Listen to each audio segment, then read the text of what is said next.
Another man that never gave up in the Bible was Abraham. Abraham never gave up. Genesis 22:15 and 18. Abraham gave his only, he gave his best, and he gave his all. So you must give your all, you must give your best, you must give your only. In Isaiah 51 verse 2, God said, look unto Abraham, I called him and blessed him. Why? Because he gave his all, because he gave his best. So this war, you must sacrifice your all, you must sacrifice your best, you must sacrifice your only, like Abraham. Abraham was there for his family. The Bible says, and God said, I know him, for he will command his family, his children to obey me. I know him. Genesis chapter 18. Can God trust you concerning that business that he gave you? Can God trust you concerning your family? That family gave you, that children gave you. Can God trust you? Abraham was firm. He sacrificed his only son to God. Abraham gave God his only Isaac. In Genesis 22, verse 15 to 18.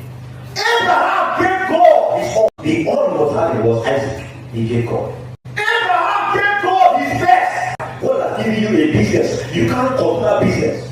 No. Abraham sacrificed his only, his best, and his all. Abraham was there for his family. In Genesis 14 verse 14, the Bible says, when Abraham heard that his nephew Lot was kidnapped, Abraham went to rescue his family that was kidnapped. He went to the extent to make sure his family was delivered. Can you sacrifice for that business? Can you sacrifice for that job? But Abraham sacrificed for his family to make sure his family was rescued.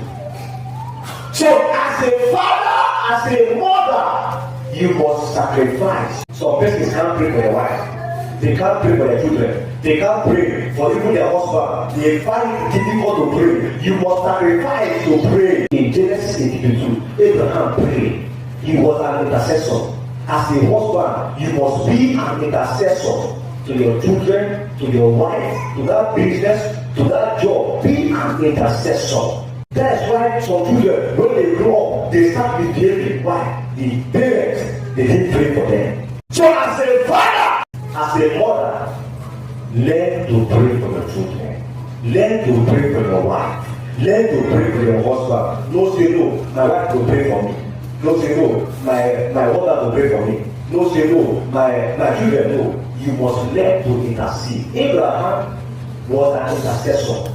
He stood in the gap for his family. So you can see a man that intercedes for his family. Abraham interceded for his family. He prayed. He went all out to make sure that they are delivered. That's why the Bible says, look unto Abraham your father.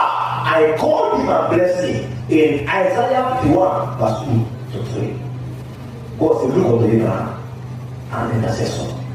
He never gave up on his family. He was consistent. So places, they have a business. You go to your shop, you must kneel down to pray. You enter the shop, open the shop, and the end you say, no business, customer don't come to you. No! God is not involved. There are forces against your family.